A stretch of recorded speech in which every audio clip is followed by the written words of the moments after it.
take your hobby to the next level with a quality racing rig that works great with a PS3, Xbox 360, and a PC. The GT Omega Racing Simulator is compatible with a wide range of steering wheels, including Logitech, Fanatic, Thrustmaster, and more. The GT Omega is available now worldwide by going to www.gtomegaracing.com.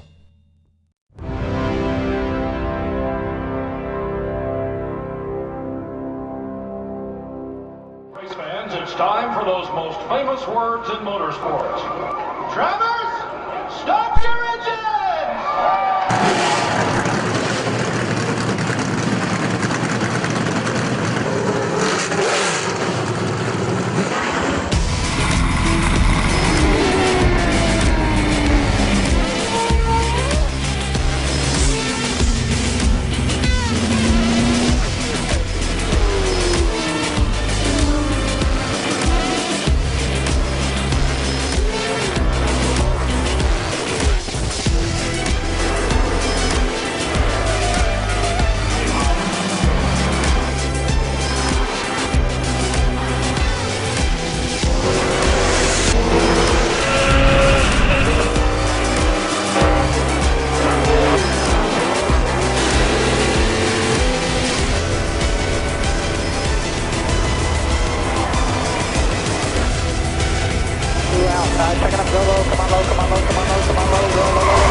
Michael Conti comes up at a corner number 4 to the checkered flag. He wins his first NASCAR iRacing.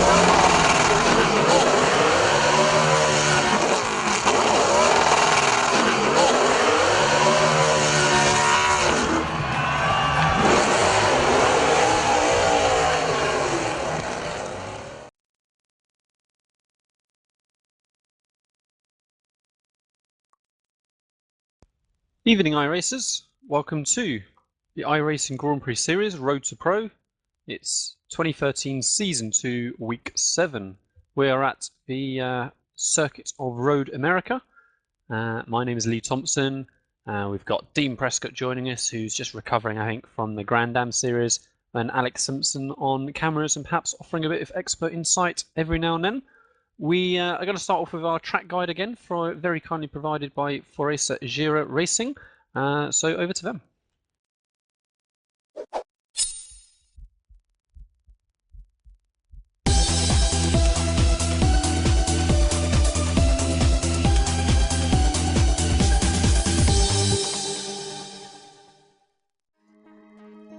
Hello and welcome to Foresa Gira Track Guides. Today we are going to Road America, a beautiful track located just outside the Elkhart Lake in Wisconsin. The track was opened as early as 1955, which makes it one of the oldest road racing tracks in North America. The track usually provides great racing and plenty of overtaking opportunities, as there are 3 long straights and plenty of slow corners, which require maximum braking performance. Setup-wise, the track requires similar downforce levels to Spa. Mechanically, the car should be set up to allow maximum acceleration capability. There's only one exception, and that's carousel, which is taking at 4th and 5th gear, just almost flat out. It leads to the long back straight, so it's very important to have a good balance at higher speed as well. With us for today's episode is our driver Daniel Lopez. Hello Daniel. Hello. You've said you like this track. Could you tell us why? Well, I think it's more about the fact that I've always been fast here, but I also like the circuit gives you very good chances of overtaking, and with those hard braking corners you also need to be very precise and take a good line, so it's a very challenging track. And what are the things to keep in mind to be fast here? Practicing a lot to find the correct braking point and line through the corners, which is very important here, and also the setup to maximize mechanical grip out of the slow corners is also very important to be fast here. And now the lap by Daniel Lopez. Hello, I'm Daniel Lopez and I take you around a lap in Road America. Passing the finish line, you get to the first turn, fast right-hander, you need to touch the brake a little to make the car turn and accelerate as soon as possible, not touching much of the outside curve. Then you get to turn 3, which is a bit slower. you'll need to put the car pointing to the exit as soon as possible, as you want a very good exit speed because of the following straight. It's easy to avoid in that turn. Following the straight comes the turn 5, possibly the best overtaking spot, usually braking around the 1 mark and controlling throttle on exit. It's important as you may spin your car. After that, another very slow turn, in which you need to start turning early, because you might go wide. Flat out right-hander then, and another very slow left turn, similar to the turn 5, but you approach it a bit slower than before. This is followed by the carousel, a very fast long right turn that leads to the back straight. If you end this close to the car in front, you might get an overtake attempt there. And then you get to the last part of the circuit, starting with a mid-speed corner to the right side, in which braking at the correct spot and taking the outside curve are key. Flat out left, taking care car doesn't spin because it's easy to have oversteer here. And the final mid-slow speed right corner, in which the exit speed is key because it leads to the finish line, and you may have a overtaking attempt at the end of it. And this is all. Thanks for watching.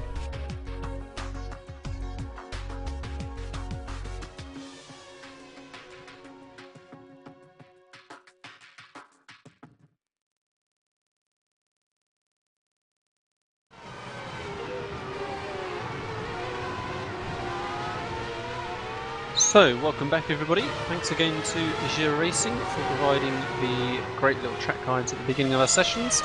And the session is indeed up. Disappointingly, we haven't got a great turnout this week, so just barely split the races. We've got 25 total competitors here for the strength of field race. Most weeks we get 40 plus, so we've got a little bit of a quiet grid. We've got 13 cars in our split, so we'll have a quick run through the grid, and in about a minute or so they're going to start grouping themselves up. So, on pole position for our strength of field race, and also with the overall pole position for the week, is Daniel Lopez, Pro and World Championship driver, with a 1 minute 35.100. In second position is Paolo Moya with a 1:35.303. He was the quickest A-class driver to put in a qualifying time. Then we have Michel Mancusi with a 35.5. Michael Goman, newly appointed Apex Racing UK driver, with a 35.6. Lasper Hansen, teammate, 1:35.6 as well. Mikko Miralutu with a 35.7. Jan Zalowski, 35.8. Christian Sanhato, 35.8. Peter Velkov, 36.0. Good to see him in our split again. Matt Hannigan with a 36.1. Justin Lindsay, another Apex Racing UK driver, with a 36.6. Frank Levick, 36.7. And at the very back of the grid is Daniel Pedrosa with a 1:37.0. Unfortunate enough to have had a disconnect in the last race, I think, so hopefully he has a better time of it in this one. Welcome back, Dean. Thank you, Lee. Just seeing a very small grid, actually. Quite shocked. Yeah, I'm quite disappointed. I mean, it'll be interesting to find out if we discover a particular reason. Perhaps there's events going on in other countries that we're not particularly aware of, who knows, but as far as I'm concerned, in the F1 car, this is a great track. I've had lots and lots of fun here this week preparing for it, and I've not seen too much complaining of the track. So hopefully, I would have thought of a better turnout.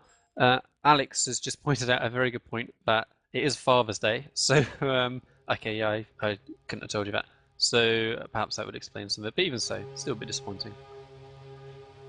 I don't think it's Father's Day worldwide though, so.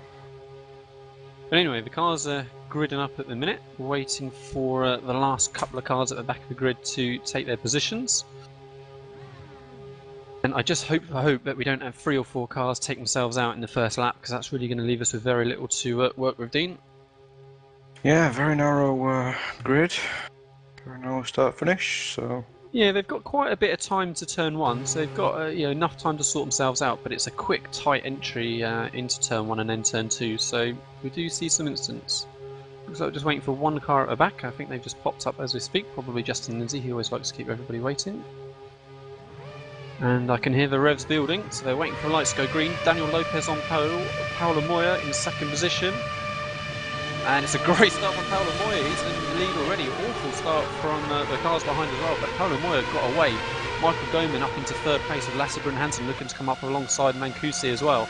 So Paolo Moya, turn 1, P1. Oh, we've got a car wide. That's an Apex Racing UK driver. That's right. Everybody else looks like they're just about managed to sort themselves out and get through fairly cleanly. So yeah, Paolo Moya P1, Daniel Lopez, Michael Goman to get into that third position. Mancusi under pressure now for Miralutu as they head down in towards turn 5, turn 6.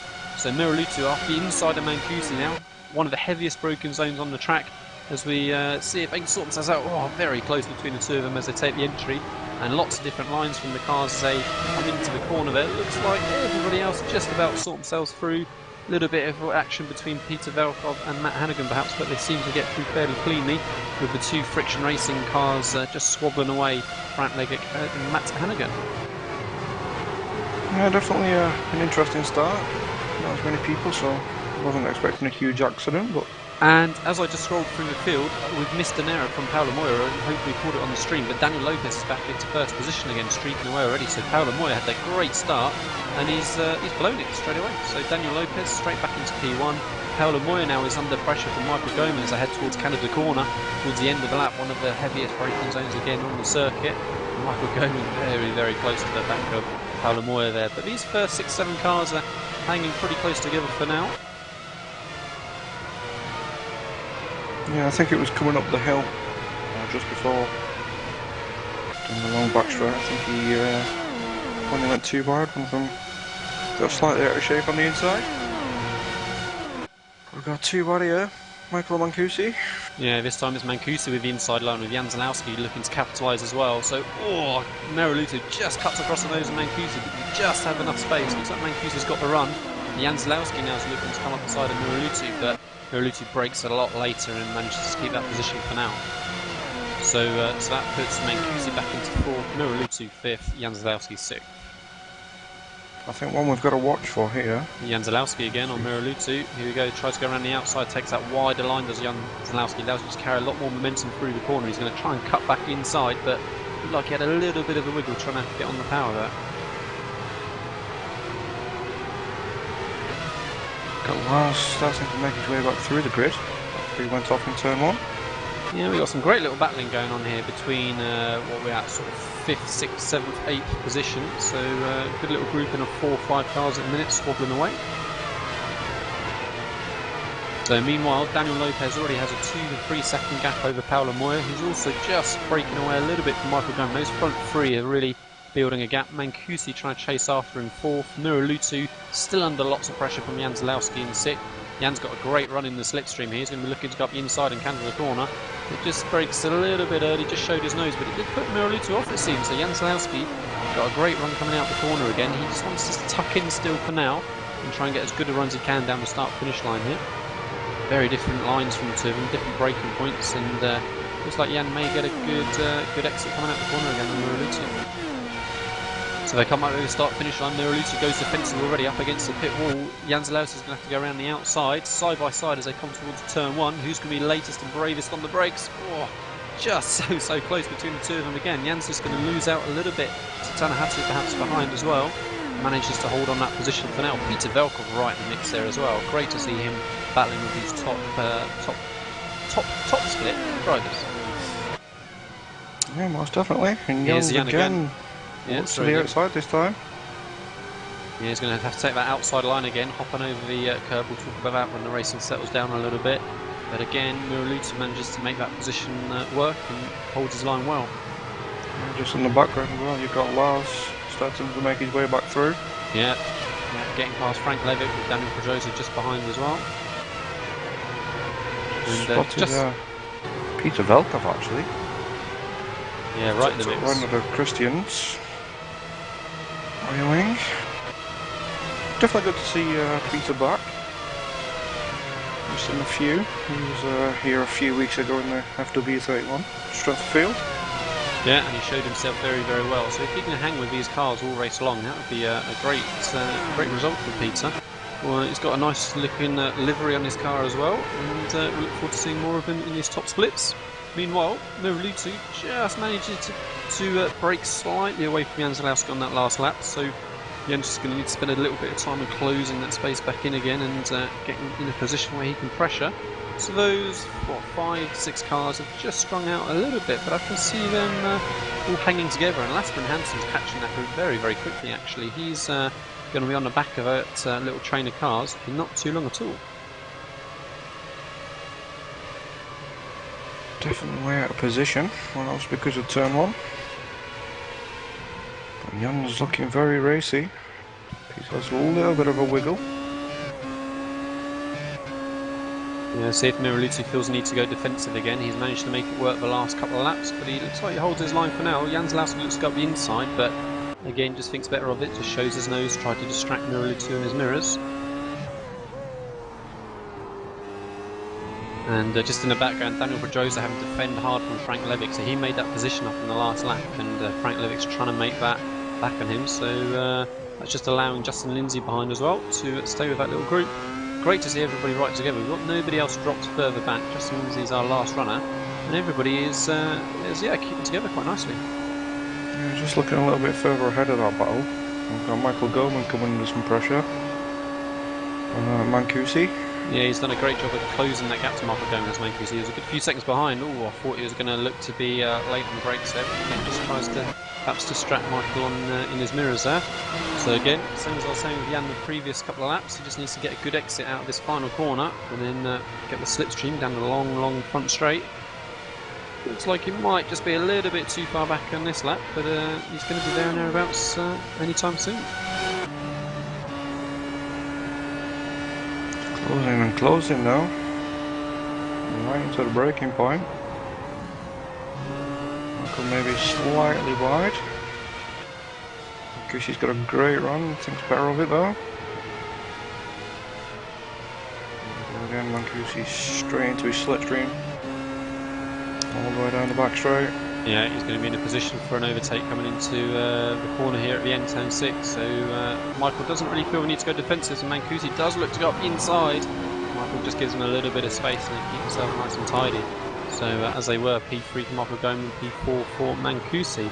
Miralutu under lots and lots of pressure again from Jan Zalowski, working for about 5th position, so he's having to defend hard again. And hopefully that's just going to allow the cars behind to close back up again as they start to squabble. Those front two have just broken away with it now, with Peter Velkoff struggling to run the same pace. Last time round, Velkoff was 6 steps slower. Peter did get past Tallahassee though. And maybe Peter can start putting a bit more pressure on, push forward a little bit. But again, just lurking in the background, you've got Lars starting to catch up to these guys. Yeah, the Friction Racing guys doing a great job of representing themselves here this week. Got the 3 runners from them, Mancusi, Hannigan and Levick, along with a good turnout as well from ourselves, Mayfic Racing UK. We've got, 4 cars in that?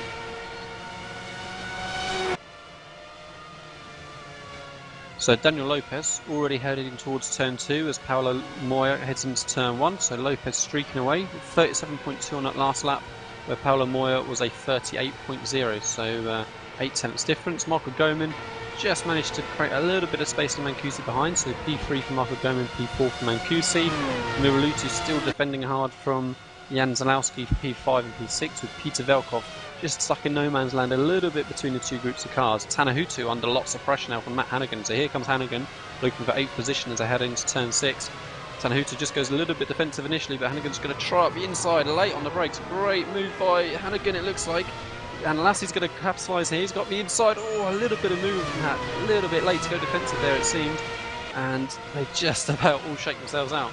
So Tanahutu loses 2 positions. Lassie gains 2. And Matt Hannigan, well, may as well not have bothered. He's just still in the position where he started. At least he's passed though. Lars has a little bit of a moment now. Yeah, right around the outside. That's going to be optimistic for Hannigan. Oh, a little bit of contact. Tanahutu comes back up the inside of Matt Hannigan there. It would have been tough for Matt to hang around the outside of the carousel there, and it didn't quite work out. But those little tight sequence of corners, turn 6 through to turn 8, just creates opportunities for overtaking as the cars get light coming through those corners with the elevation changes, the compression in the press, and create a little bit of opportunity there. Well, Tanahatu loses the rear of the car as he just about manages to keep it out wall as well. Yeah, coming through penultimate corner, just clipped the curb, I think, on the inside, and that took him then over the curb on the outside. And once you launch over that, there's no coming back really. He'll could have been unlucky and even got some engine damage from it. I remember last season or season before ending up doing the same thing and resulting with engine damage. As Daniel Pedrosa on Frank Levick gets him into turn 1. Yeah, he tried that same move last lap. And whilst we've been looking at that, Michael Gomez lost that position to Mancusi. So a little bit of pressure that Mancusi was putting on him has got him that 3rd position for now. So Michael Gomez dropped back into P4. He's had an error on that last lap, a 1 minute 41.2 for Michael Gomez, whereas it was a 38.3 for Mancusi. So he lost 3 seconds in that lap. So Jan's made it past Nico. Yeah, and Peter's Peter right on the back now. He's done a great job of bridging that gap, and we'll see if Lesper and Hansen can do the same in a minute as well. We have also lost. Who was missing from that little group? Tanahatu. Oh, yeah, of course, we saw Tanahatu spin earlier on, sorry. Yeah, Right. It seems maybe a little battle at the back now. Tanahatu making his way back through. These 3 guys just in front are pretty close to each other. Justin, Frank and Daniel.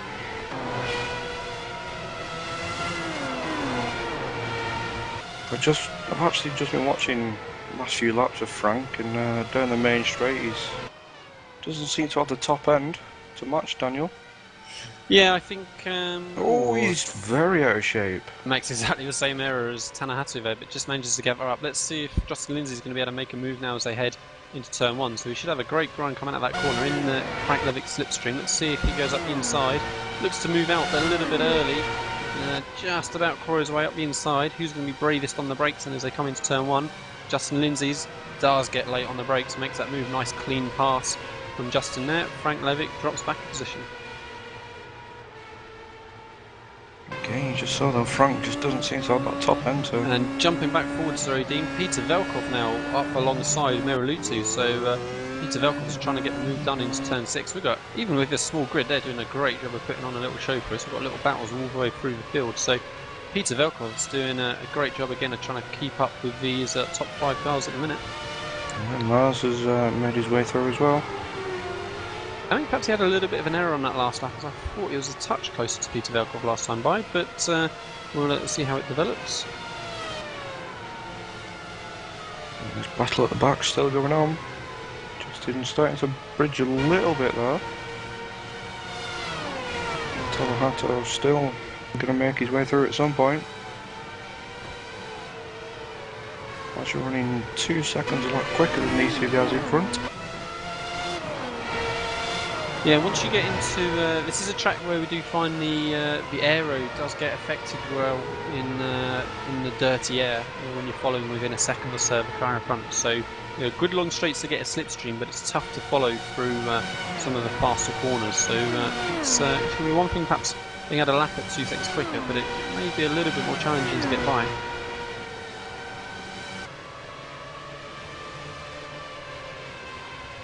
Right, so it looks like everybody's just having a breather for a moment just to calm themselves down. So Daniel Lopez P1, Moya 2, Mancusi 3, going in 4, Jan Zalowski in 5th. Merilutu had a bad exit out of turn 2 there, so Peter Velkov is already looking to come alongside as they head into turn 6. So Peter Velkov having to go around the outside, takes that outside line over the curb, carries a good bit of momentum around the corner. If you can get on the power early, could just have this coming up the crest here. Merilutu's trying to hang on the inside. Oh! It was close between the 2 of them. I think it was fair from both of them being in the corner there at the same point, but Peter Velkov just turned in a little bit too early. Just needed to have given a little bit more space as he tries to recover and figure out if he has any damage or not. That was a shame between Merilutu and Velkov there, as Matt Hannigan tries not to get tangled up with Peter Velkov as well.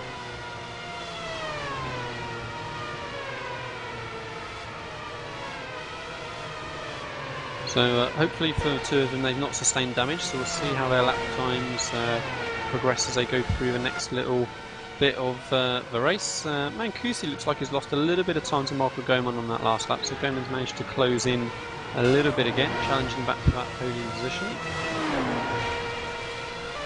It's always good to see an orange stripe on FW31 car. Maybe it means I have to change my colour now, but no, it's good to see Michael driving with AI UK. And Peter Velkov pits for repairs, so hopefully for him it's just damage to the front wing. Otherwise any other damage isn't going to be repairable. It does look like he has got that damage to the front wing, so we'll fingers crossed there's nothing else there and he can be on and away. It's obviously going to be too early for him having to make his scheduled stop, but he'll fill up no doubt and hope that you can end up back in the mix later on in the race. Must have missed that one, so I'm just going to have a quick look back. So quickly scanning through the field then, we've got two potential battles at the minute, so Mancusi third and Michael Goman fourth again. So Goman's doing a decent job of just closing in on Mancusi. Looked like Mancusi had a bit of a poor lap, nearly a second difference between the two of them last time by. Whereas our next little grouping is between Justin Lindsay, Frank Levick and Christian Tanhatu right at the back for 10th, 11th and 12th position. Yeah, these guys seem to be pulling that gap forward as his name's just gone mad. Frank got a little bit sideways. Yeah, they're lapping a second quicker at the minute than Daniel Pedrosa, at least they were that last time by. So you're right, they can close that gap to the cars ahead. Just sitting on board with Tanhatu at the minute. Frank was very defensive. Made it clear he was.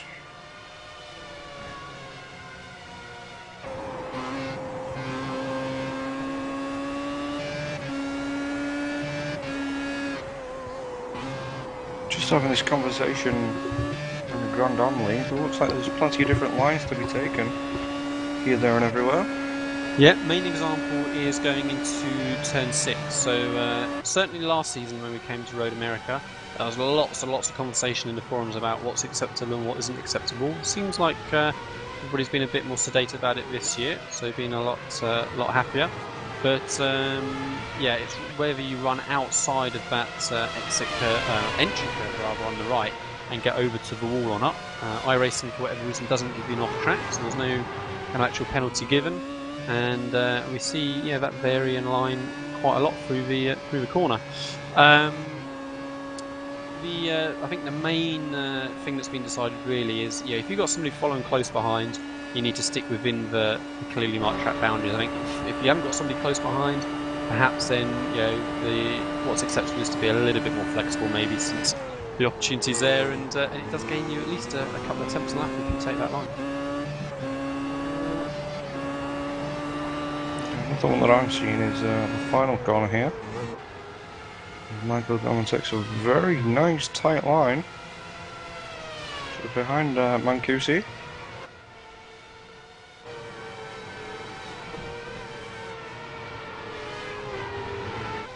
Not much closing speed though.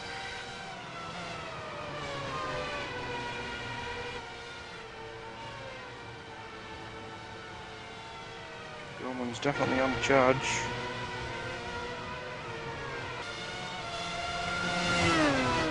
Just 2 tenths quicker than that last lap.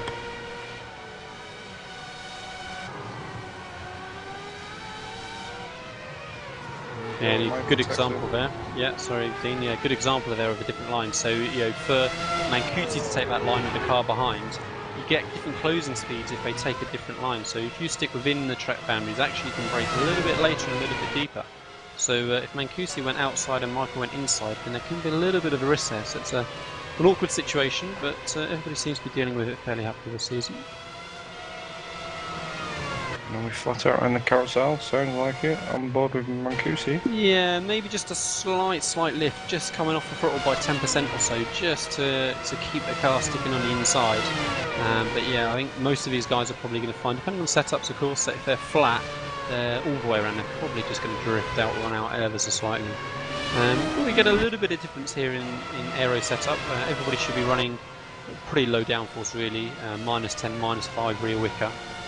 But even that difference could make a fair change in the carousel, as we see Mancusi run a little bit wide out that final corner. So now we're on to lap 13. We've got probably 10 laps or so until we can be seeing most, if not everyone, coming in for their scheduled pit stop. Lapping between sort of laps 24, everybody's been pitting between laps sort of 22 to 24 really. So that's when we can expect everybody to dive in. I don't think we're going to get huge differences between the cars, but hopefully enough just to close everybody up slightly if there's any lap or two difference.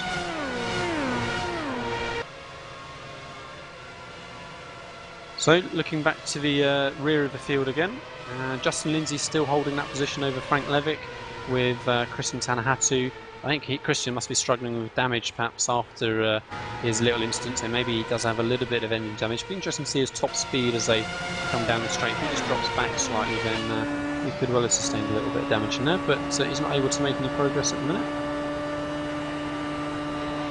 Yeah, I think if anything he perhaps just held his top speed a little bit, so in that slipstream, yeah, it's difficult to tell.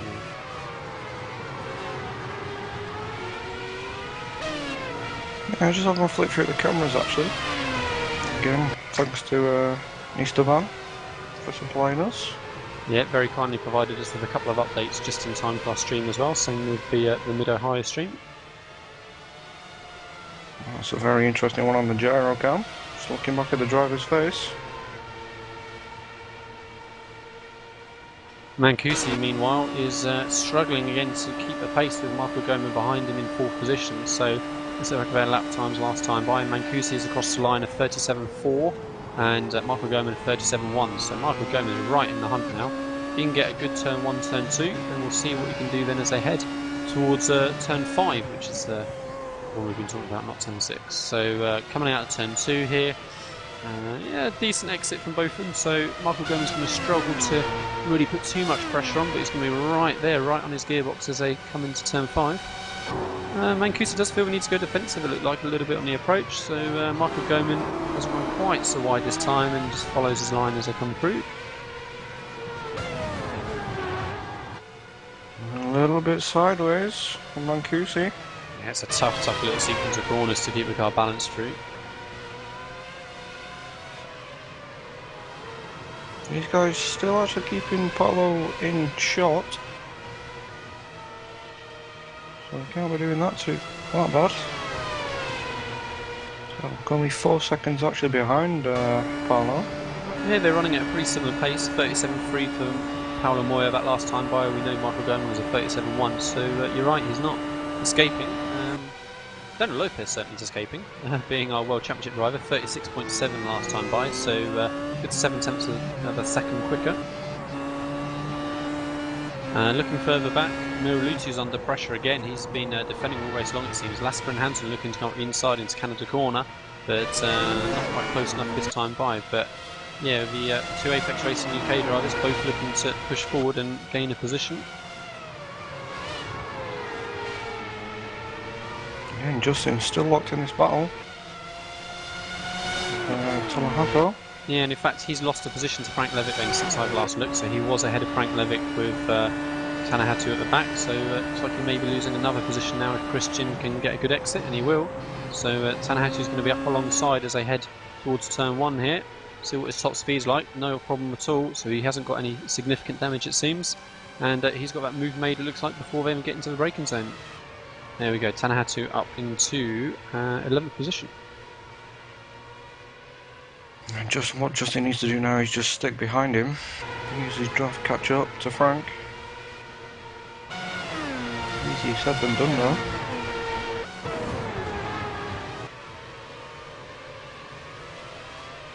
So these cars are really starting to get fairly light on fuel now. Here we've got between, depending on the car, between sort of 6 and 8 laps perhaps worth of fuel on board, and they're going to start heading towards sort of qualifying pace, not too far away.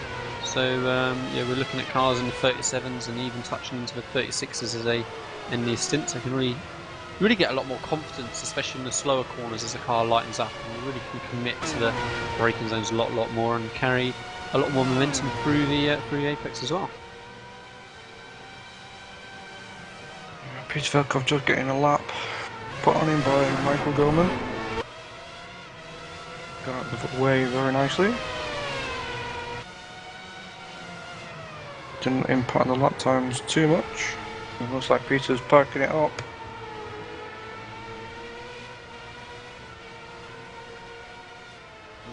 Peter's now had enough. Yeah, shame from Peter. It was a good bit of battling between him and it was Merulutu, wasn't it? They just didn't quite give enough space for Peter, it seemed, on the first few. But hard luck to him. Hopefully we'll see him again next week. So, looking back through... Sorry, Miko made a mistake there, coming through 3. Yeah, there you go. So Lassie's going to have to Lassie's defend through. now as they come in towards turn 5. Merulutu's going to have a slipstream, so let's see how aggressive they're going to be. Merulutu is aggressive, gets on the grass on the approach, it looked like. Breaks late and deep as he dare. Lassie should be able to cut back on the inside now. This is that tricky corner where we see the contact between Velkov and Merulutu before. And Lassie gets the move done for now. Just needs to get a good exit out of this fast right corner as well. And that move should be done and dusted. And he does. Snowking's Matt. Yeah, that's allowed Matt to really close massively in those last laps. Lap up some spilt milk. So yeah, Lasper Hansen doing a decent job of recovering. He's got a long way to the next car in front, unfortunately. But he can continue to build up to the cars behind, and that would be a reasonable result.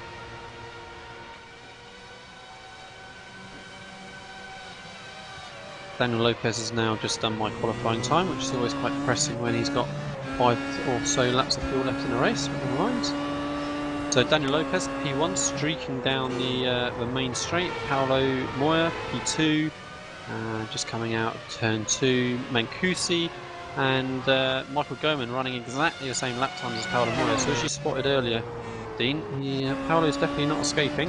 P5, Jan Zalowski, actually he's not a massive way back from Goman and Mancusi either, just a tenth slower last time by. Lasper and Hansen, then Merulutu, then Matt Hannigan. Merulutu is now under pressure from Matt Hannigan, really. Daniel Pedrosa in 9th, and in the final 10th position is Frank Levick. In fact, being that there's only 2 more runners, I may as well also say that Christian Tanhatu is 11th, and Justin Lindsay's just dropping back a little bit now in 12th place. Yeah, it looks like Christian's might be all on the back of Frank. It seems to be the odd little single battle here there.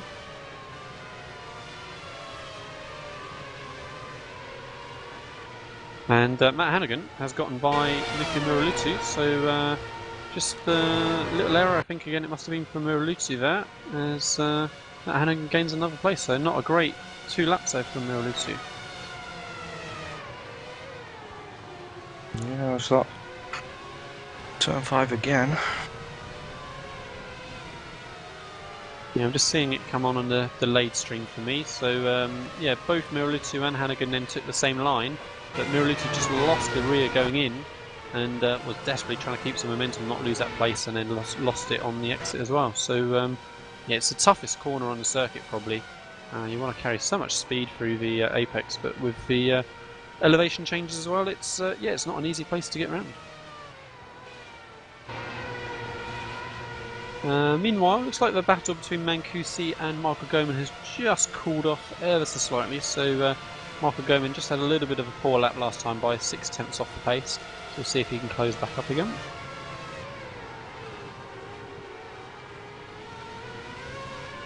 Yeah, I'm starting to string out a bit now. Yeah, I think so. With the small grid, I think they've done well to give us as much as they did in the first 15 laps or so. So, you know, just we'll see how the pit stop strategy plays out, and if it helps or hinders our entertainment. At least we have that opportunity now this season, and long may it continue.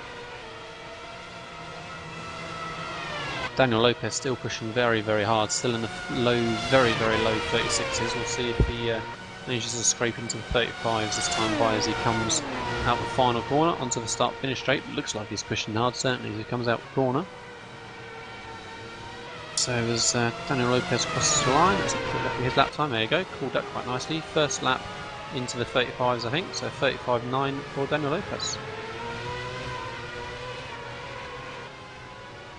Yeah, and whilst we're thinking about this opportunity that we have now with the pit stop strategy over perhaps last season, don't forget, if you're listening, jump on the iRacing Williams FW31 forum and just add your support to what you think should happen for the schedule for Series 3. We had lots of grumbling, of course, about the schedule for this season, so let's get in there nice and early and put our views across, and perhaps then iRacing management, iRacing staff, has a chance then to implement it before they want to make a decision themselves. So go and have a quick look in the thread and put in your thoughts as to what you think the race length should be and anywhere we should avoid or definitely go to, and we'll build up a good opinion hopefully. I'm guessing Zandvoort won't be invited back. Yeah, I think Zandvoort's not one of the worst circuits for the FW31. I think there's certainly a couple of others that I would rather avoid, and Alex has read my mind with suggesting that Zolder would be a place that we really aren't interested in going into in the F1 car. But of course, it'll be interesting to hear people's opinions. Perhaps some others disagree and have other favourites and other preferences. So if many people as we can who puts a voice forward, at least it gives an idea as to the community's thoughts. Yeah, so just Frank's actually been passed now by Talahato. Well, like Frank had a bit of a mistake that last lap, 140. Both Justin and Talahato in the 38s. Yeah, it's taken Christian quite a while to get past his couple of cars, so I think he probably is going to be struggling with a little bit of damage that he sustained from his off earlier on. And looks like Marco Gomez just back on the pace again, so he's matched Mancusi on that last lap round, whilst Paulo Moya was just a fraction quicker, with Daniel Lopez a second a lap quicker still each lap, 35.898 last time round.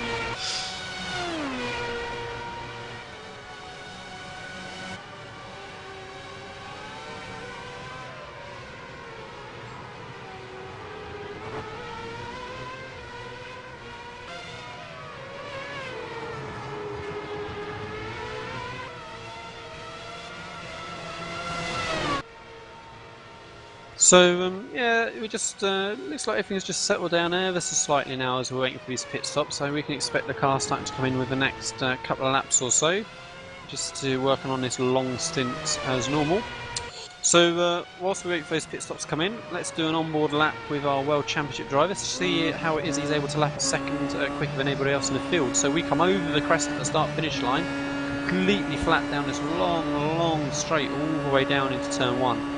It's a very, very quick entry to down it 3 gears into 4, so just at the 1 marker there, hug the curb on the right, let it run slightly over the curb on the exit, down into 3rd gear now for turn 2, again use that curb on the inside. Ooh, Daniel Lopez gets that a little bit wrong on the exit though, don't want to use quite so much curb on the exit. Down the next straight, technically a couple of corners in there, turn 3, turn 3A, turn 4, and now we've got our turn 5. Let's see what line Daniel Lopez uses. He doesn't run outside at all, so even lapping so quickly, he stays within the confines of a track that took a little bit too much curb on the inside, struggles. Turn 6, up over the crest, loses the rear again, struggling to maintain control, well it's just the pace he's running at. Flat through here, and then down into the next heavy braking zone, hard on the brakes here, down into 2nd gear, down into 1st, and again runs over that curb on the inside. Here's the carousel, so should be almost flat I reckon. Let's just listen to the engine. Yeah, slight lift, just as I thought, just in the middle of the corner. Definitely going to be completely flat through this next turning, and then we're going to be down into Canada corner, again one of the heaviest braking zones on the track. So look for the 2 marker on the left, that's going to be his braking point I reckon. Hard on the brakes, down into 2nd. You can see you can really use these curves on the inside and on the outside of a track. Flat over the crest here, and now we've got our final corner coming up, down into 3rd gear, possibly down into 2nd, get over the curve on the inside, on the exit as well, and Daniel Lopez comes into the pits, his scheduled pit stop. Here's the braking marker, yellow cone, speed limit right at the mark, looked like he judged that perfectly, and that's a lap with a pit stop from Daniel Lopez. So yeah, you can see how hard he was pushing, a couple of little errors in there, but it was looked like bang on the marks getting to the speed limit at the pit lane.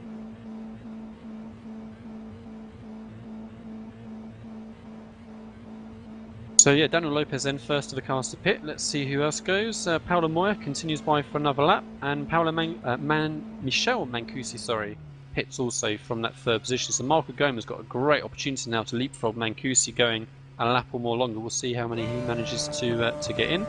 Going further back, who else we've got? Jan Zalowski's carried on by, Lasper Hansen has carried on by, as is Matt Hannigan, and we'll wait for the further cars to come through there. So yeah, Daniel Lopez and Mancusi then to pit for now. Because he's now on his way back out. In fact, it seems there was only those two pitted. Not a lot by.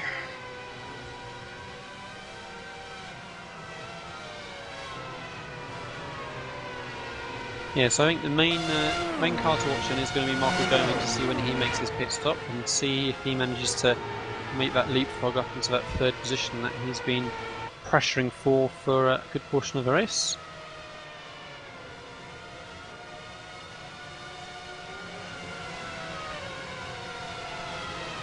And it looks like those are the only two cars then who did come in on that lap. Everybody's continued by, so I'm just looking at Michael Gomez now as he comes down towards the back of the circuit.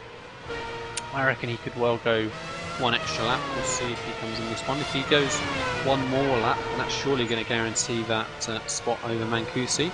So he comes out the final corner. Let's see if he dives right into the pit lane. No, carries on by, so that's one more lap round. So if you can get a clean lap again from Michael, that should be third position. Paolo Moya continues by as well. Oh, Jan Zalowski pushing very, very hard, runs very wide coming out the final corner, but he carries on by as well. Lasper and Hansen carries on by, so nobody looking like they're going to be picking this lap. Matt Hannigan continues by as well.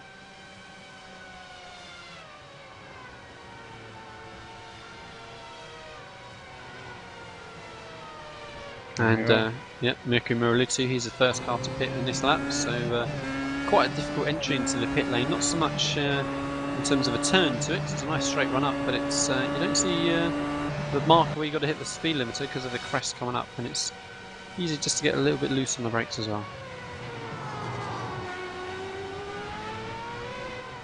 Not sure if you missed Pedroza coming into the pits. He's showing us down in 12th. Incidentally, it's quite a long pit stop here at Road America. You can lose a good 30 seconds or so going in and coming out of the pit lane. So it does shuffle things around a little bit as everybody sorts themselves out.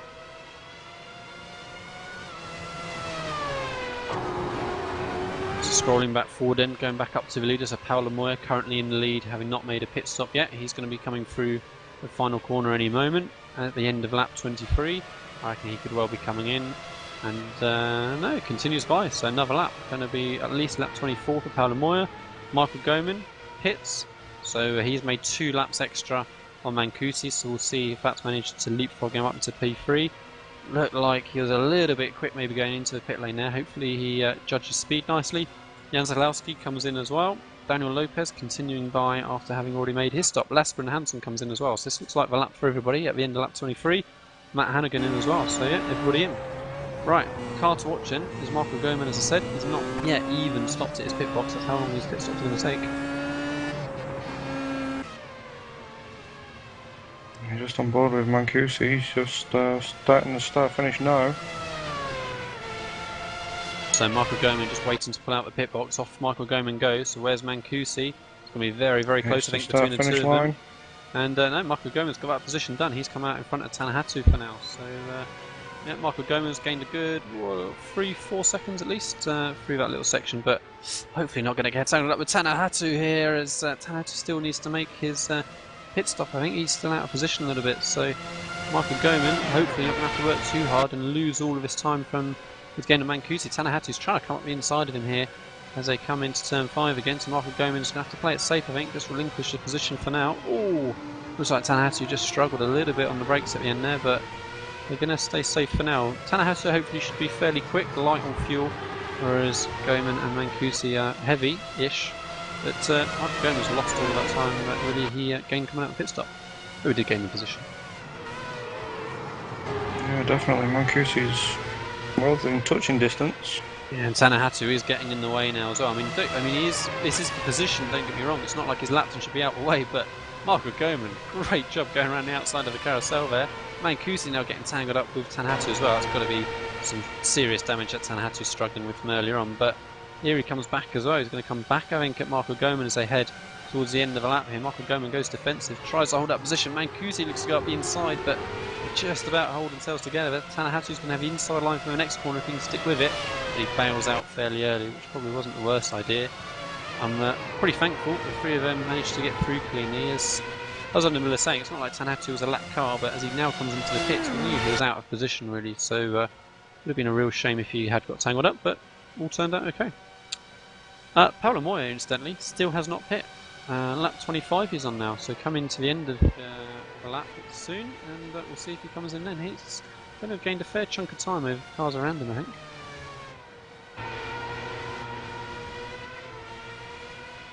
And really, I think, just scrolling through, Paolo Moya is the only car we're waiting to make his pit stop. I think everybody else has been in.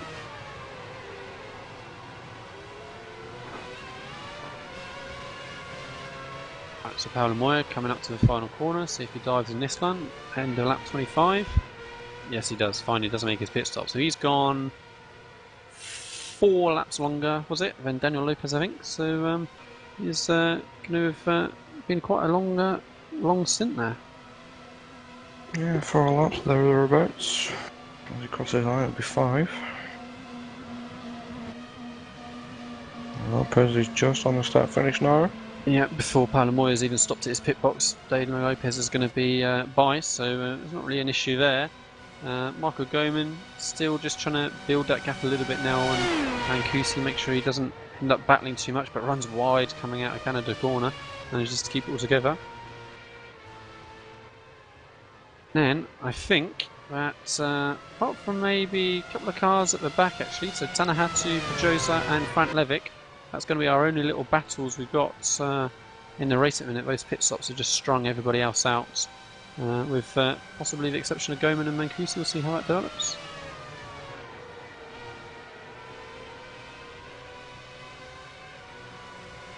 Yeah, it's a shame really. Plenty of problems at the start again. Yeah, I said with such a small field, the guys did a great job of giving us some entertainment. So it's just disappointing that we've had such a low turnout, but as Alex very kindly pointed out at the start of the stream, Father's Day is a reasonable reason, I think, as to why we've not seen a turnout, as Michael Goman has Mancusi closing massively on him on the brakes in turn 5 there. So Mancusi is not just dropping straight back or anything, he's running at a good strong pace still. Michael Goman's not able to make the gap.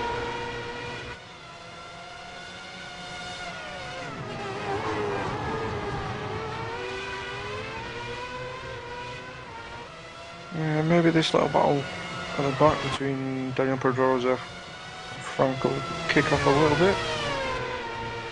Yeah, I tend to see Daniel Pedrosa and Frank Levick running at quite a similar pace at quite a few circuits, so they're going to be pretty used to each other, I think. They probably know each other's driving, know how aggressive they are and how much risk one or the other is likely to take, and be able to hopefully have some nice clean racing. It's always a lot more challenging, of course, when there's a name you don't know, and you really don't know how they're going to react, you don't know where their break point are, and you don't know how to treat it. Actually just setting up in the blink cam, it's good to see the braking marker slightly different. Just shows how much you can actually make up under the brakes as well. To disappear behind the trees. Yeah, it's it's all about commitment into those slow corners, turn 5, turn 6, and later on the lap, which is turn something like 11. Brain's not working for a second.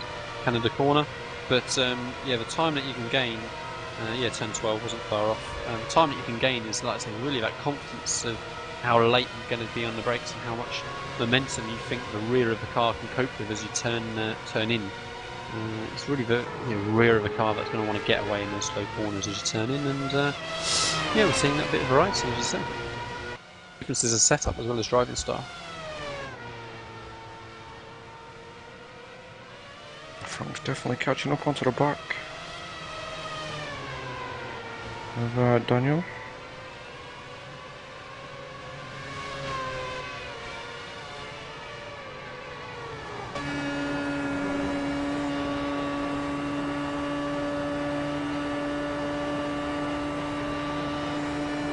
Yeah, and Frank Levick looks to go up the inside into turn 6 there, but isn't quite able to carry the momentum, so Daniel Pedrosa holds that 10th position still for now, but yeah, these two having a great time. It looks like swobbling away.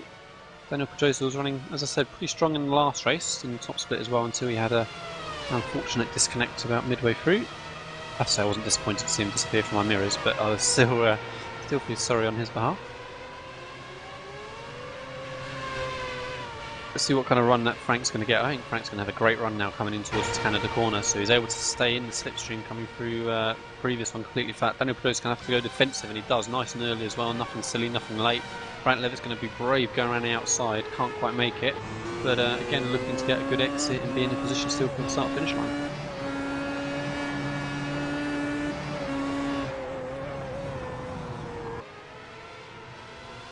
And it looks like Daniel Pedrosa has just had a little bit of scruffy exit maybe coming out that final corner, so Levitt's going to be closing again as they come to the start-finish line. Pedrosa again goes defensive nice and early, makes his intentions clear. Frank Levitt just squeezes him a little bit in the middle of the track, doesn't want to go too far out to the left. Isn't quite able to brake late enough, I was going to say, but was there contact? It looked very close.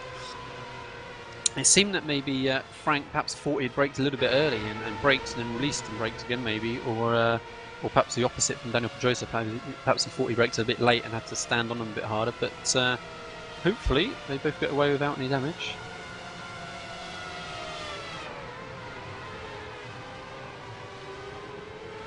Right, so strolling back through the field, still looking at Michael Goman having a less than a second gap to Mancusi behind.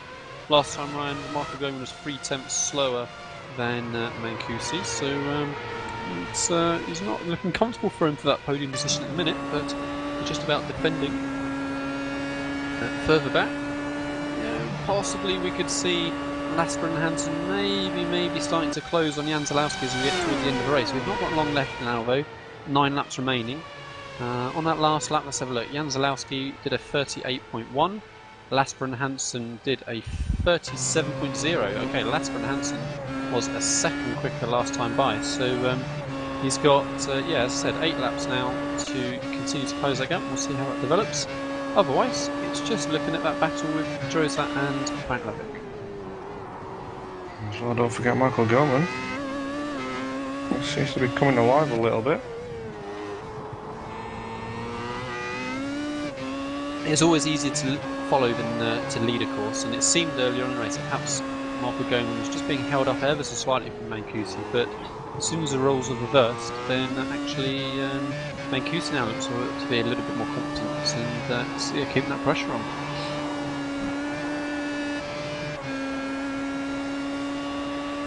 So meanwhile up front, Daniel Lopez crossing the start-finish line, so he's comfortably obviously in that P1 position. Our only pro World Championship driver that we have in the race. Paolo Moya still in second. Michael Goman, Mancusi round the outside of Michael Goman. So I'm busy strolling through the rest of the cars. Michael Goman lost out coming out of the carousel, it must have been. Didn't have a great exit speed it seems, and Mancusi managed to get behind. Let's see if Michael Goman can repay the favour. Mancusi has a scruffy exit coming out before he loses the rear. Michael Goman's going to be all over the back of his gearbox now. Mancusi goes to defensive, no, it doesn't really, allows Michael Goman to go up the inside, so Michael Goman's going to have the strong position now in turn 1. How brave is Mancusi going to be on the brakes? He is very late and very brave, hangs round the outside, great job from the two cars. Felt like Mancusi made that a little bit harder for himself by not going defensive initially, but he had the confidence that he could hold that position, and he did. Right, next straight, let's see again, rinse and repeat. Long straight, closing in that slipstream the whole time, heavy braking at the end. Mancusi does go defensive fairly late it seems. Michael Goman going to try around going the outside as well. Can't quite make it stick and just loses the rear a little bit turning in. Easy done. Keeps it together, well done. So Michael Goman's got it all to do again now to close that gap. He's dropped half a second back and out.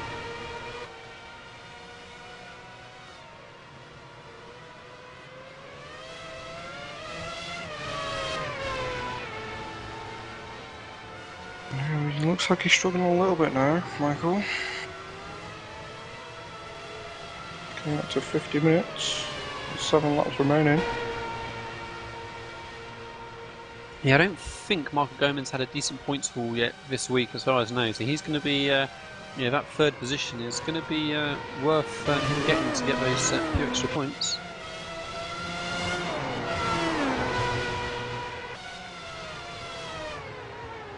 Alright, so again, strolling through the field, it really is just looking at Frank Levitt and Daniel Pedrosa and how that's turning out. Looks like they're staying line astern from now. As I say, Frank Levitt loses a rear coming into turn 8, that would have been, and Daniel Pedrosa has to get completely out of it, but again I think they got away with no damage, so Pedrosa's still following for now. And now we're on to lap 31, just 6 laps to go. Want to run us through the grid standings quickly? Yeah, so P1 still for Daniel Lopez, lapping 6-7 tenths quicker than Paolo Moya in second position, who in turn lapped a second quicker last time by than Mancusi, but of course they were battling away between him and Marco Goman, so P3 for Mancusi, P4 for Goman. P5 then for Jan Zalowski. He was half a second slower that time by Ben Lasper Hansen behind, so Lasper's continuing to close in P6.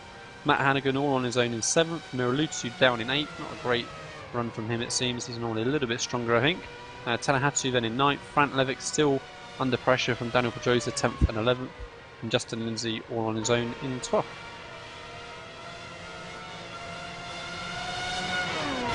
Lars very sideways on the entrance to the carousel. Just looking through the order. Well, he's definitely got Jan in his sights now. Yeah, again, always easy to have someone to chase, so that's going to give him good motivation to keep pushing on. Again, he's not got long left now in the race. How far back is he? Last time by he was about 4 seconds back, so he's got to keep gaining that second lap to have a chance of being there and thereabouts.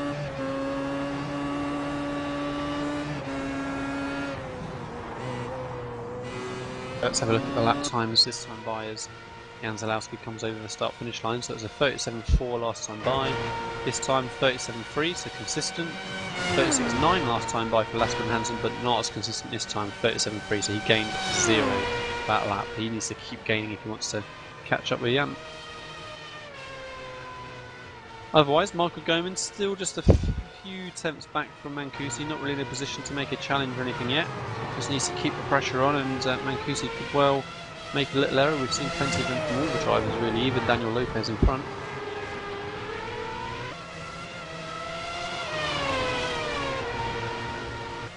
Yeah, it's had a lonely race, Mr. Lopez.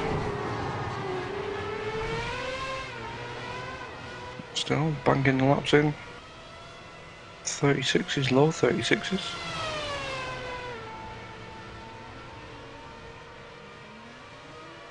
So again, another low 36. Apparently have a spin somewhere. Looks like it was Mancusi. He's now under a lot of pressure from Jan. Yeah, Jan Zalowski got me inside into Canada corner here, so he's going to be hard and late on the brakes. But we've seen Mancusi is so late on the brakes already, but too late that time, runs wide. Oh, Jan Zalowski gets worried about where he ends up, but just manages to make position. So that was a little bit of a freebie then it seems for Michael Goman. So that pressure he was putting on did the job, up into 3rd place.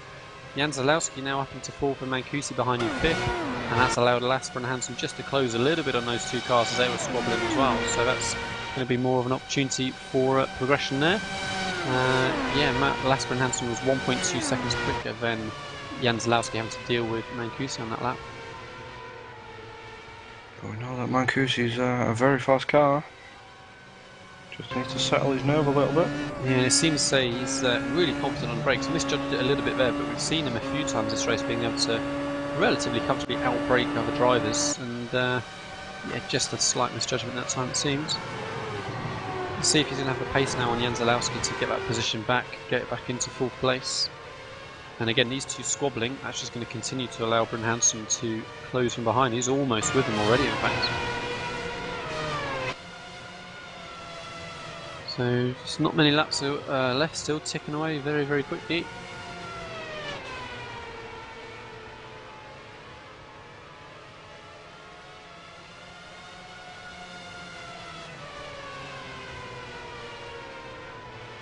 That carousel is a difficult place to follow as well in the dirt. Yeah, that's where probably one of the main corners where you're going to miss that aero. It just understeers around the carousel. Mancusi got great top speed coming down the straight there, closes a lot on Jan Zalowski, and again, he's so good on the brakes, he didn't really lose that time at all coming out the corner, so he made a good little chunk of time in that.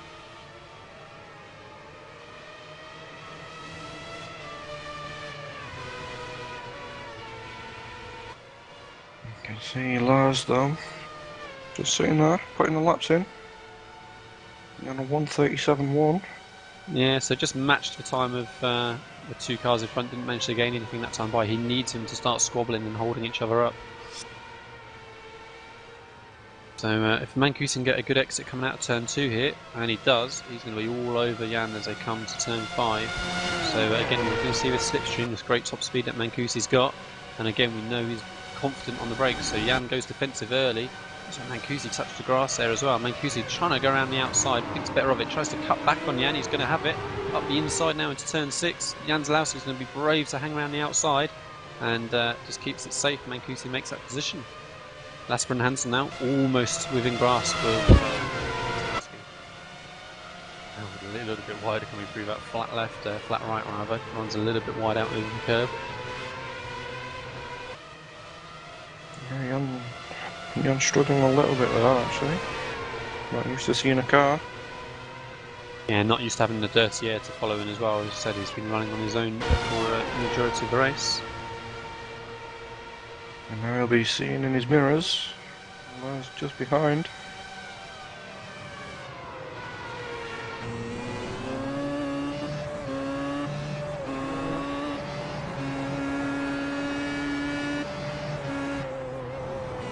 Yeah, so this really is about to follow then. Just got it strolling through the field. It's cooled off a little bit between Frank Levick and Daniel Pedrosa behind, but everybody else is on their own. So it's just a matter of whether Jan Zalowski can hang on to the coattails of Mancusi, have himself dragged along, so that Lassie Brun Hansen cannot get to the back of him. A couple of laps left only. Yeah, just having a flick through. Looks like Frank's starting to pull away from Daniel Pedrosa. Talahato again. He's on racing himself. And Nico again racing himself. Seems like Matt as well is in no man's land, but Lars is... Oh, it looked like Jan Zalowski taking that outside line going into turn 5. It looked like he ended up just struggling a little bit on the brakes. I think he ended up a little bit wider on the inch of in was planned, but again that's allowed him to drop back from Mancusi and Brun Hansen to close behind. Lars a full second quicker, again last lap.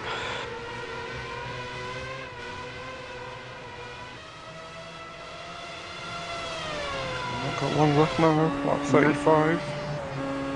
The leaders are already onto lap 36, penultimate lap, and just as I cut to the leader, Daniel Lopez still pushing as hard as he can, running very, very wide coming out of turn 2. So Jan Zalowski now definitely is under pressure from Lasper Hansen. He's dropped quite a bit back from Mancusi, and Brun Hansen's right in the slipstream now. So Brun Hansen needs to get a good run coming out of these last 2 corners, and he's going to get really dragged down the front straight then. And he does get a good exit coming out the corner as well, so he's going to continue to close now. And then Jan Zalowski is going to have to start defending in not very long at all. 36.9 to a 37.5. Yeah, so Brun Hansen's right in it, but again he's got to deal with that dirty air now. But again he needs to get a good run through turn 2, give himself the best chance coming down this next straight, and it looks good. Brun Hansen's going to be right there and thereabouts as they get to turn 5 again, the main overtaking point that we've seen on the track. Here he comes, Brun Hansen continuing to close, not quite going to get close enough this time by, I don't think. But he does go for it, breaks late and deep. Oh, contact between the two. I think Brun Hansen was a little bit too far back to go for the move, but he knew time was running out. Hopefully, it looks like Jan's not have too much damage. It looks like Jan's continuing on. I think Lasper and Hansen's come out the worse off, which is probably the right way around. So hopefully, they're both going to get by and not lose any further positions. Looks like Lars has got suspension damage actually. Yeah, he's going to struggle to keep that position from Matt Hannigan. I think he's going to start losing positions left, right and centre. So it was certainly worth trying, but I think he needed to have waited one more lap. He had one more opportunity to have stuck with Jan and perhaps had a little bit of a cleaner opportunity. I think Brun Hansen realises a mistake in spectator chat as well. Right. Apologised. Daniel Lopez then, right up in... on his final lap, that is, sorry, I'm trying to say, so he's halfway around. Not got very long to go. He's had a bit of a time all on his own. Poor start off the line. Then we had the error from Paolo Moya that we missed in that first lap, and Lopez then has had it all his own way for the rest of the race.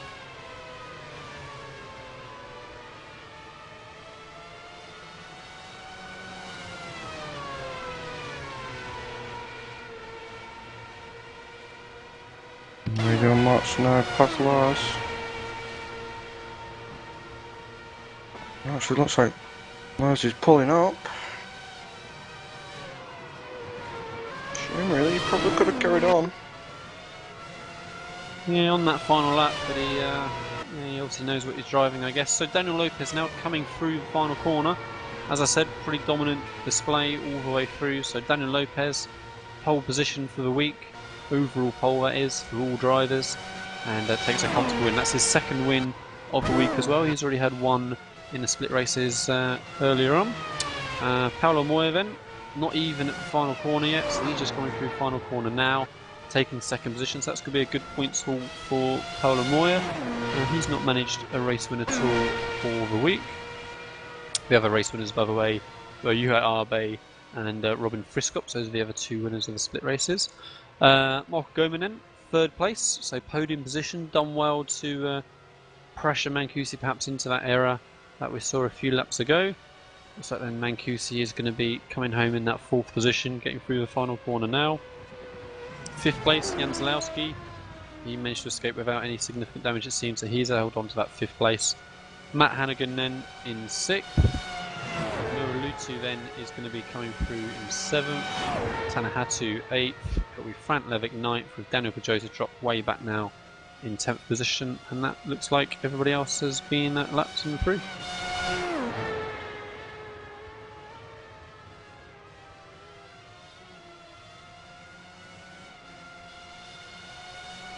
So yeah, great job for these guys. It's an empty field, half the grid really. Normally we get up 20 to 24 cars on the grid. We had 13 here today, but we've seen some good bit of action. I think say it's a great circuit for it. Such long straights with such slow corners at the end of most of them. It really creates opportunity for good racing. And that's what we've seen.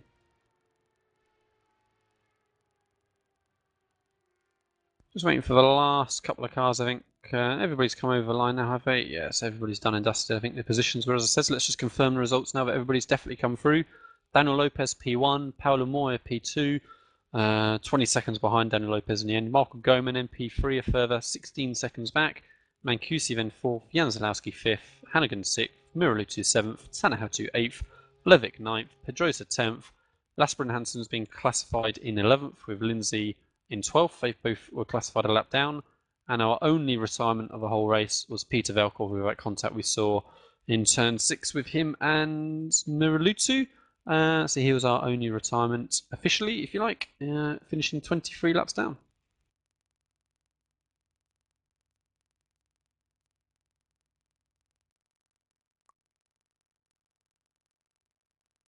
Right, so whilst we get ourselves sorted and see if anybody comes in for interviews, we'll have a quick advert break and then we shall be back with you through the driver interviews, and then that is going to be us done and dusted, ready, looking forward to next week. We'll just see you in a minute.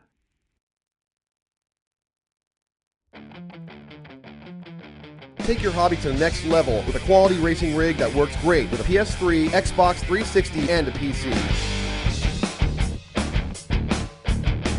The GT Omega Racing Simulator is compatible with a wide range of steering wheels, including Logitech, Fanatic, Thrustmaster, and more. The GT Omega is available now worldwide by going to www.gtomegaracing.com.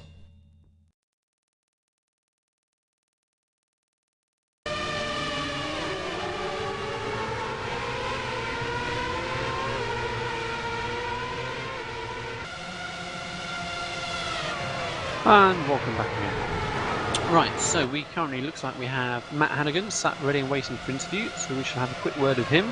And then we'll give it a couple of minutes, and if nobody else turns up, then we'll be wrapping up. So we'll just drag Matt in.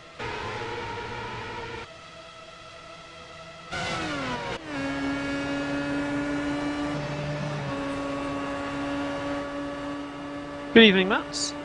Looked like a pretty quiet second half of the race for you, but otherwise good fun. Yeah, it was. I think the quiet second half was due to the insane first few laps where I almost died several times, but it was good fun.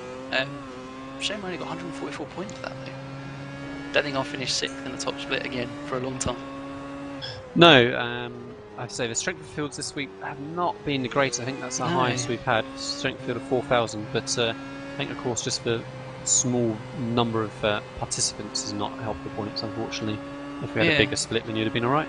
But no, 6th place in the strength of field race. Great result. Who have you got in front of you? Lopez, Moyer, Goman, Mancusi, and Janslowski. Yeah, you have the top guys all going through those pro positions. So you're the next car up. Yeah, great job. Yep, and had some really nice close battles with Lassie, Christian, I think Peter Velker as well. So like good fair driving, I thought, which was nice. Yeah, no, you guys, everyone did a great job. It seemed, from our point of view, with a small turnout, still to have some good fun battling and give us some entertainment. How do you like Road America, Matt? I quite enjoy it really. I think I've gone quite well. I think I managed to get in like a decent setup quite early on that I felt comfortable with, and then since then I've kind of enjoyed it. I think the long straights gets everyone close together, so it's quite a lot of fun in the draft. Not really looking forward to Zandvoort though next week, which is basically the opposite to Road America. Yeah, going to be a little bit more of a challenge to adapt. Well, it looks like great results really from Friction Racing all round, with Mancusi 4th, yourself 6th, and Frank Levick 9th, all 3 of you in the top 10 in the top split. Good week's work. So good luck getting a setup you're equally as happy with at Zandvoort next week. And fingers crossed we'll see as many of you there for the Strength of Field race again. Brilliant, and Lee, when are we going to see you going on the road for Pro? Well, if you're fast enough. Thank you, Matt. Well, it's my iRacing, I've just managed to scrape into the top split in the previous race, very last runner. So if I can keep building that a little bit, then yeah, I'm going to be certainly looking to be there and thereabouts. But we shall see. Awesome. All right, cheers, guys. Thank you. Bye-bye. Bye. Right, next up then, we have, as I was just saying, one of Matt Hannigan's teammates in Frank Levick as part of Friction Racing. So, good evening, Frank. Congratulations on your top 10 position, battling with Daniel Pedrosa for a fair portion of the race, amongst others. Yeah, it's, I'm kind of disappointed that there weren't a lot of racers that showed up. Yeah, we were discussing the poor turnout earlier on, and it was pointed out to us, of course, that it's Father's Day, so perhaps that's the reason why we've not had a very good turnout. But yeah, it's a shame. But you've had good pace here this week, Frank. Oh, thanks. I didn't think I was doing that well because I didn't qualify very well, and it put me behind a lot of people that I guess I had faster race pace than them, but still it was pretty hard to get around them. At least it's a circuit where there's the opportunity for overtakes with the long straights and heavy braking zones. Pretty clean racing with the guys around you today. Did you have too many troubles? No, I've had some close calls though, just of my own fault. I spun I did a half spin and really collided with Daniel Pedrosa. We're battling. I think it was maybe around the final closing laps. Cool. Well, we were saying to Matt a moment ago when he came in, it's a strong race from all 3 of you from Friction Racing. All 3 of you finishing in the top 10. So, how are you feeling about Zandvoort next week? Is that going to be a circuit you're going to enjoy? I did well there during the last season, but my I rating was low, so I don't really know how I'll do compared to the really fast guys. But I'm hopeful that I'll do well next week. Cool. Well, we're hopeful on your behalf as well, Frank. So good luck for next week, and we look forward to seeing the 3 of you all in the strength of field again next week. Thank you. You're welcome. Right, and I think to wrap up our interviews then, we've got Michael Goman also joining us, so getting that final podium spot, 3rd position. Looks like a good strong points haul from Michael as well this week. Good evening, Michael. Welcome to Apex Racing UK first of all, and congratulations on a good strong first week. Hey, thanks. Yeah, it was pretty crazy this race. I got kind of lucky. Yeah, it worked out well. 205 points scored for the week, so that's a good strong points haul to keep your strong position in the race for Pro. I think you're in 3rd place if I remember correctly before this week. Mostly battling with Mancusi, I think, for the majority of the race. Just about worked out in the pit stop, managed to run 2 laps longer, I seem to remember. Yeah, I think I did 2 extra laps, and I did manage to leapfrog him, but we had some traffic, and that kind of screwed it up, and I also gave it back to him. He just gave up the position. So I don't know. I was pretty nervous, so I kind of lucked out there with them spinning at the end. I think he should have got me. So yeah, it seemed to be a classic issue, Michael, of it's always easier to follow than to lead, and it seemed that when you were following, you had the pace over Mancusi and vice versa. Is that how it felt to you? Yeah. I mean, some of the corners there are really nasty when you're behind someone too. But at the same time, when you're defending, you have to take some lines that are just awkward and uncomfortable. It brings out little things in your setup that you didn't even know were there.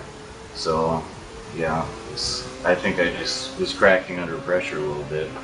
Not really sure who had the actual pace. I think he's faster, really. Yeah, so you both certainly looked very close during the whole race. So next week then, Michael, you're going to be running at Zandvoort. Of course, a very different circuit to Road America here. How are you feeling about Zandvoort? How was it for you last season?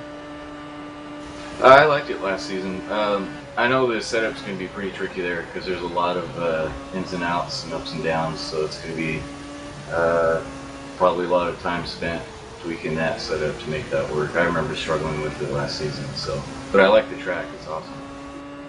Cool. Well, we look forward to working with you to get ourselves all some decent setups for next week. So congratulations again on your good, strong points haul, keeping you right at the sharp end of the Road to Pro. And now, of course, that was week 7, so we've not got too many drop weeks and things to start kicking in to affect people so much now. So fingers crossed you'll stay at the sharp end still. Yep, I'll keep my hopes up. Thanks, guys. Bye. Thank you, Michael. We shall see you again. Right, and so that's going to be wrapping up our broadcasting, guys. So just before we go, of course, we need to thank GT Omega Racing for providing us with our title sponsorship and allowing us to do all of our community-based activities, if you like, broadcasts and similar. So yeah, thanks a lot again to them. Also to AC Sim Equipment. We'll be seeing products come out of them quite soon. Sim Garage, go and check out their site if you're interested in button boxes and other electrical sim racing components. Don't forget you can find us on Facebook and on Twitter and all in the normal places. Don't forget also you can find any archives of our iRacing Grand Prix series and other events on YouTube as well. You can check out our YouTube channel. And we should be back next week for Zandvoort. Where's Dean? Where is the Grand Am running next week? We are Road Atlanta. Ooh, tricky place for negotiating those MP4s. So we look forward to seeing the Grand Am race before the Road to Pro race as well. And the three of us, myself, Lee Thompson, Dean Prescott and Alex Simpson running the cameras, we'll look forward to seeing you again next week. Thank you.